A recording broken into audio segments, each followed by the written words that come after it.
We just got back from a vacation, and one of the things I wanted to do was buy at least a half a bushel of green apples and a peck of fresh eating apples.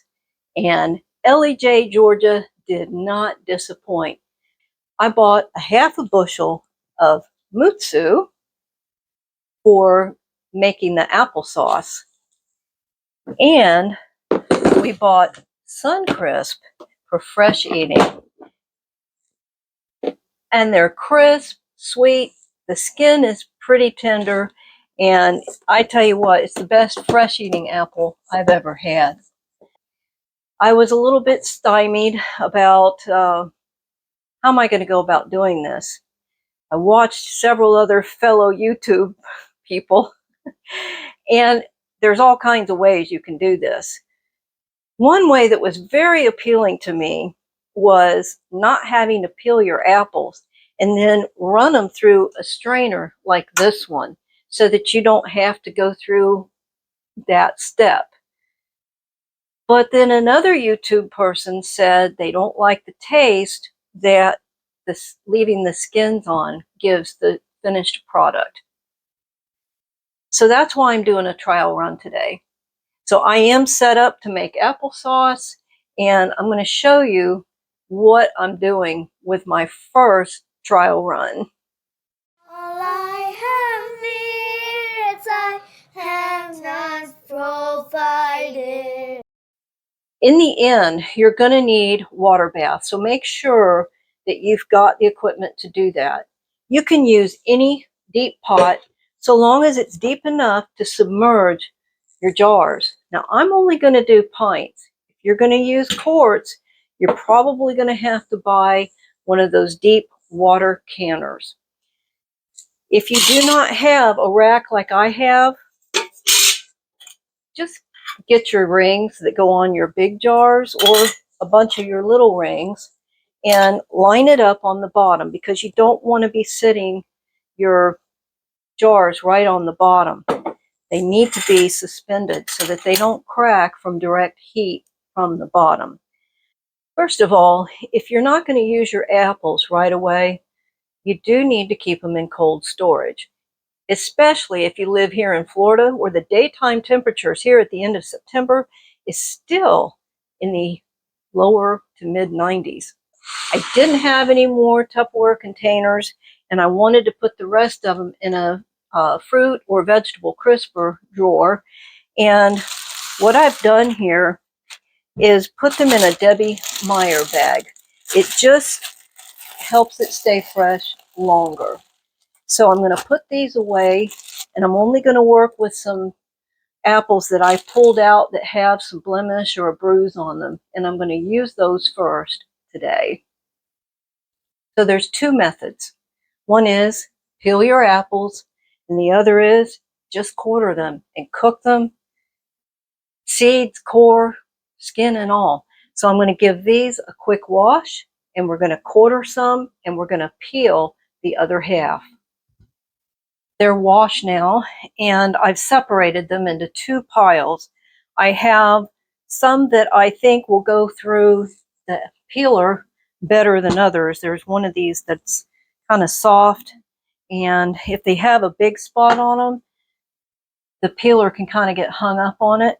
So I'm going to go ahead and I'm just going to quarter them, put them right in my pot, seeds and all. Cut the bad part out. Well, if that works, that's going to be really easy. I'm going to add just a little bit of water in this just to make sure that it's got moisture to start with. And then I'm going to keep a real close eye on it to make sure that it doesn't boil dry. My apple peeler is about 25 years old now. It's an old Pampered Chef apple peeler. The blade is curved. I don't know if you can see that. It works really well, but I have noticed it seems to be getting dull lately, and I really wanted a replacement. but I can't find it anywhere. They don't make this particular style anymore. But I'm going to put a link below for peelers that are pretty similar to this. So you just put the apple on there, and hopefully this is going to work.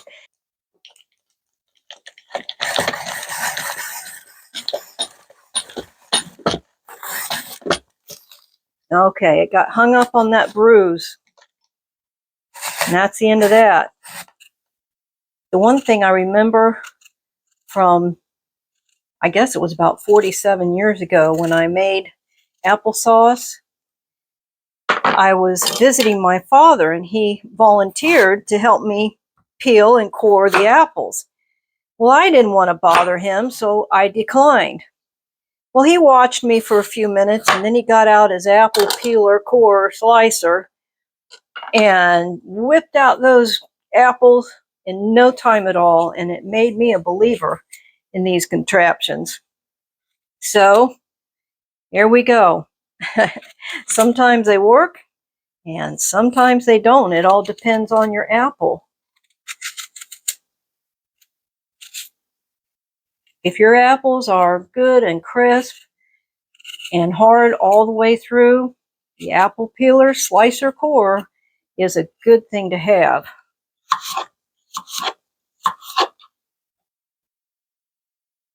But we're doing it the old-fashioned way today because these apples do not do well. At least these that have already started to have bruises and blemishes.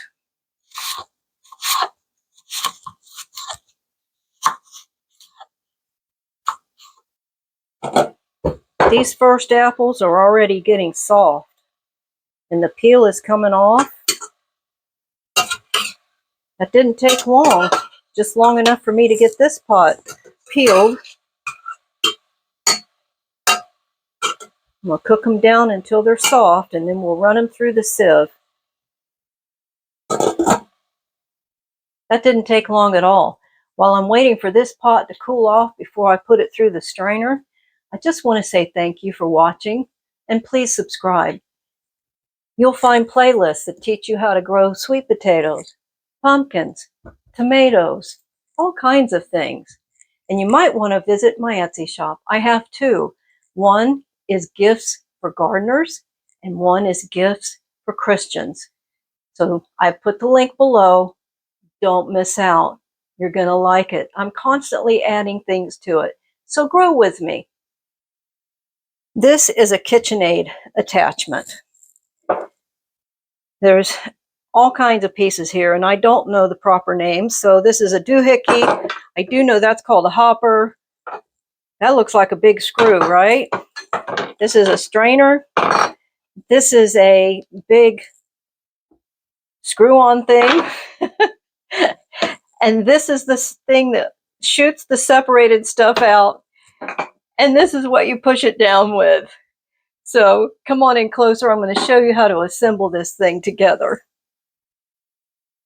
You're going to need a KitchenAid that has the ability to add your attachments on the outside. And so this piece is going to fit down in there like that. But that's not the first thing you do. You've got to push that through there. And watch. See, I pushed that in real hard. And the hopper is going to go up on top. So that's the first thing we're going to do, is be sure that that's seated in there really well. And the other thing you look for is this little knob here. Smack myself in the face here. So that goes on there really well, and you're going to tighten the nut down. I did know the name to that. The next piece is where this long shaft goes on. And you're going to turn that till you're sure that's on there really good. Okay? Then your strainer. And you see it's got, oops, you see these little notches here and on the other side? That is where these go. So that goes on there. And then the thing that screws it all on there good and tight Be sure everything's on good and tight. And I am, I'll move this back so you can see.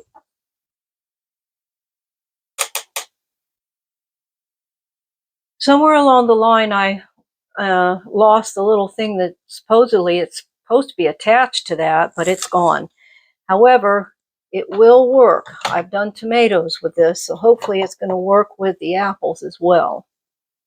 So now that that's all set up, I don't know if you can see this, but it's sloped down so that the sauce is going to come out here and the waste is going to come out here. And that's the skin and the core and the seeds. So I'm going to set it up like that. So each bowl is going to catch the different end product.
There are some strainers that you can hand crank. You don't have to have an attachment to a KitchenAid. KitchenAids can be pretty expensive, but this is very cool.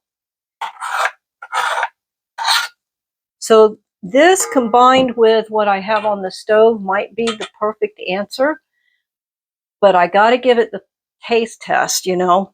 So I'm going to give it a little taste. I'm going to take you over to the stove and show you what I've got there too. Now this is the consistency that I want. I really didn't want it to be as cooked down and as soft as the other one, but I intended to mix them together. So let's see what they're going to taste like all mixed together. I'm also going to can 2 pints. I think I have enough here for 2 pints. And then I'm going to let that sit for a day or so and then decide how I'm going to process the rest of those apples. I'll see you then. Well, it's been a week. I couldn't get to the apples right away, so I stored them in the refrigerator. The verdict is, it's great. The combination of the pureed sauce with the chunks, it's perfect. And all it is apples. There's no sugar, and I didn't put any spice in it. So I'm going to finish up today. I'm going to show you some things that I learned to improve on and some things not to do as well. And I just kept thinking about whole wheat pancakes with apple butter on it, but not like the apple butter that you get from the store. Apple butter from the store, in my opinion, is too sweet. It has too much spice in it. This is perfect. And it's really, really easy. So after I get through showing you how to finish making your applesauce, I'm going to show you how to make apple butter. The first thing that I'm doing differently has to do with my apple peeler. I know my apple peeler is old, and that may have something to do with it, but I wondered if I should even bother with it. And I was talking about it with my friend, and she said, try the apple blossom end first, not the stem end. I said, okay, I'll try that. And sure enough, it worked. But I also learned that if the apple has any kind of bruises or soft spots, or if you see down in the stem end that it might be soft in the center, it's just not going to work with an apple peeler. And those are the ones that I set to the side to just quarter for my pureed applesauce. So that helped me get along a lot quicker this time. And also the other thing that I learned was when I'm quartering those apples, take the stem and a little bit around it off the apples. It just makes a bit cleaner end product, I think.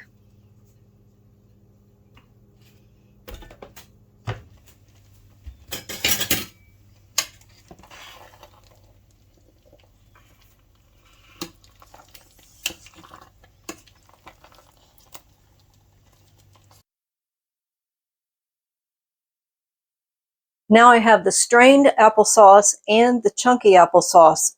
Both are cooked, ready to be mixed together. I want to talk to you a little bit about jars before I do that. First of all, lids.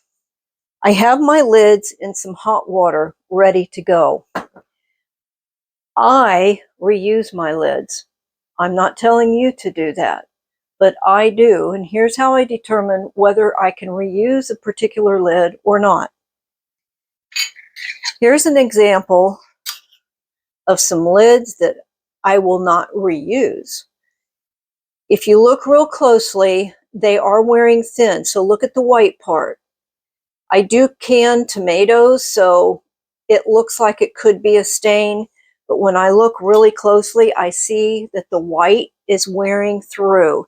If it's like that, I don't reuse it. If there's any sign of rust in here, I will not use it. These that I have here getting ready in the hot water, I will reuse. Let me see if you can see the difference here.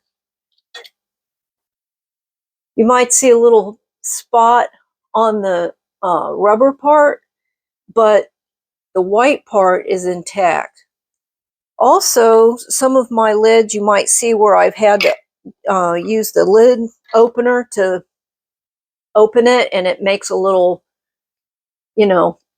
dent or outward dent on the outside. As long as the seal hasn't been messed with, it's going to be fine. And there's one that I don't think I should use. So I'll put that to the side. The rings will rust really, really easy. And that makes them hard to remove when you're finally ready to eat your applesauce or whatever else you can. So that's why I remove it. It's the seal that's keeping your fruit preserved. So the rings have nothing to do with it except to hold it on while you're processing and while they're cooling. So let's come on over to the stove and I'll show you how I'm going to mix the two kinds of applesauce together. Well, it made a lot of applesauce. Look at all that. And here are the apples that are just cooked. I'm going to break them up just a little bit more. And then I'm going to mix some of this, not all of it, until it's at the consistency that I prefer. If I have some plain left over, I'll just figure out what I'm going to do. I might just put it in the refrigerator, or I might make a jar or two of smooth applesauce. So here we go. Start with that much, see what I think.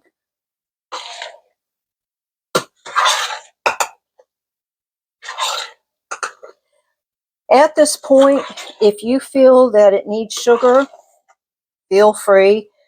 You can use white sugar, raw sugar, brown sugar. I've never tried sugar substitutes, even if it's all natural. I just prefer not to. But you can experiment too. So that is just about where I want it. And I've got quite a bit left in here. So I'll probably can some of that by itself in smaller quantities, probably in the half pints. What you don't want to do, though, is leave this unattended. You've got to keep it stirred because at this point, it will scorch. So I'm just going to put this on kind of medium high. My stove's kind of funny, so I can go that high. You may not want to put yours on that high. And I'm going to stir this every 1 or 2 minutes and try not to break them up too much. But this is pretty chunky at this point. I think it's going to cook down some more, especially once I process the jars in the water bath. So while that is heating up, I'm going to go ahead and get this water going. And so now a minute has gone by. I'm going to stir it. You want to get it to the point where it is just starting to bubble up through, and you know it is really, really hot. This is going to be heating up. I'm going to put the lid on. I'm going to bring it to a boil, and I'm going to have some more water on the side so I can add to the top of the jars if I need to, because you want your jars to be submerged. I'm also going to fill the jars that I have over here with hot water. Our faucet water is set to be scalding hot, so that's going to be hot enough, just so that those jars are really hot. You're not shocking cold jars with hot food.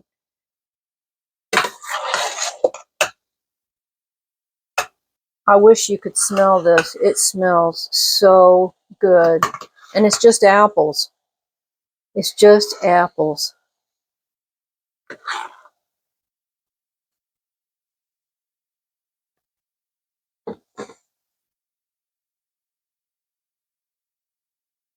Okay. You do want to leave some headspace. Let's see how close that is. Almost. Give this another stir, just because I don't have anywhere else to put this pot, and I want it to stay hot. Just a little bit more. That's it. Wipe the rim just in case. You don't want any food on that rim.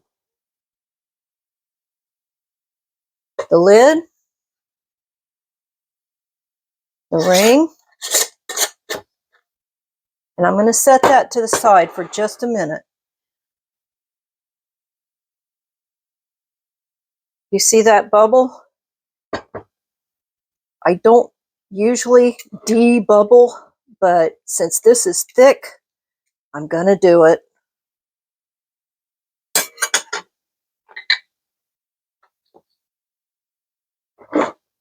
A nice little wipe. The lid. The ring.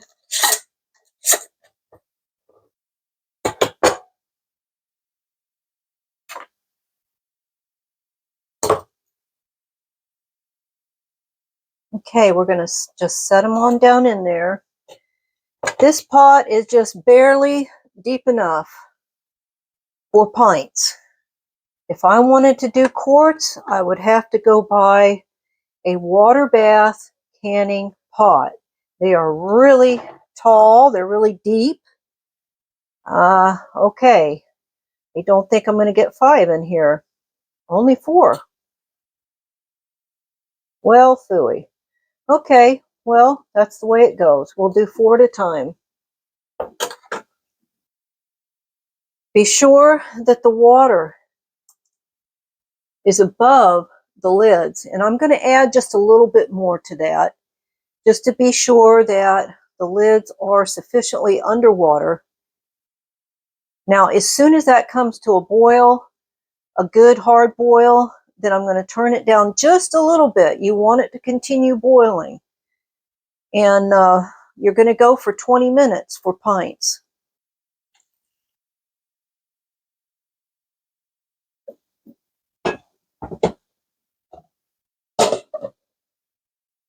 So since I can't get this one back in the hot water bath, I'm going to have to put it back in there, because by the time that's done, this is not going to be hot enough.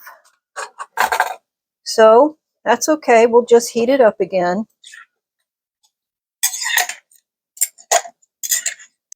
So now we're ready to make apple butter. It's so easy. Remember all the peels and the little scraps that I had? Not the cores, just the end pieces that didn't get peeled. It's all cooked down. So what I did is covered them with water, and I cooked them for probably about an hour until that water was almost cooked down. There's not very much water in here at all. If I need to add some, I can add some. It's just harder to cook it out once you have too much. The secret that makes it super duper easy, you do need a high-powered blender or a good food processor. And I have the Ninja, and it's fantastic. So what I do, just put those peels all down in there and blend them until they are all smooth. I did something that I don't want to do again.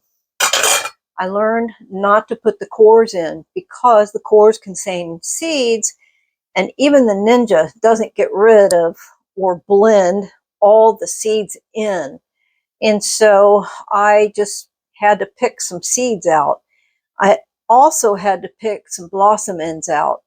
You would think the Ninja would have taken care of that, but I just didn't like the look of it. So I had to go pick a bunch of that out too.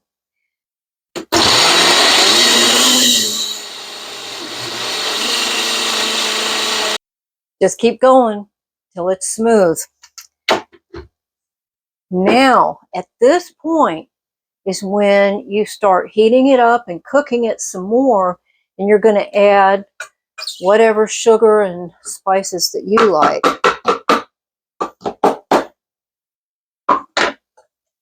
Let me see if I can pour some out. It's smoother than applesauce. I mean, it's like baby applesauce, but it's apple skins. I think that's so cool. And whatever apple was left on the skins. I'm just going to pour that back in my pot. And it really isn't necessary that you have to cook it. However, it's just going to make that sugar easier to dissolve into it. And the heat helps the spices blend into the flavors really good. Now this is just a matter of preference. I do not have a recipe. I simply go by my own taste. To me, there is a lot of sugar in here. That's about 2 tablespoons of raw sugar. I like more brown sugar, so I'm going to put 3. And again, you adjust this to your liking. It's going to be pretty sweet. And now I use cinnamon, nutmeg, and cloves, but not a lot. I want that apple flavor to come through.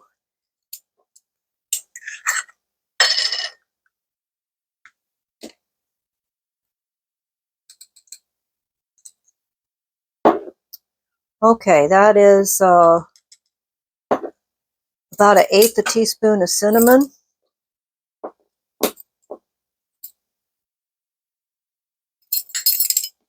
Actually, it's probably closer to 1/4. A sprinkle of nutmeg. You don't want too much. That was 2 sprinkles. And the cloves, you have to be really careful with cloves. Don't try to sprinkle them in. Just grab a tiny little bit.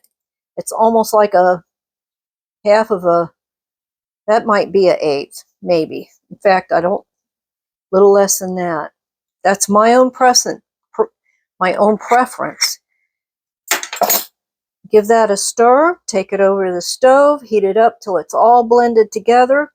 I'm going to store mine in the refrigerator, but you can do a hot water bath on this too. While the last 4 pints are processing right over there at the stove, I'm going to go ahead and put the apple butter in this. I think it's like 1.5 pints. I'm not going to process it. It will go in the refrigerator. So I got 8 pints altogether of applesauce and enough for 2 or 3 servings for myself. And the apple butter, I didn't use my little half pints, but that's okay. I'm pleased, and I'm looking forward to having applesauce throughout the next few months.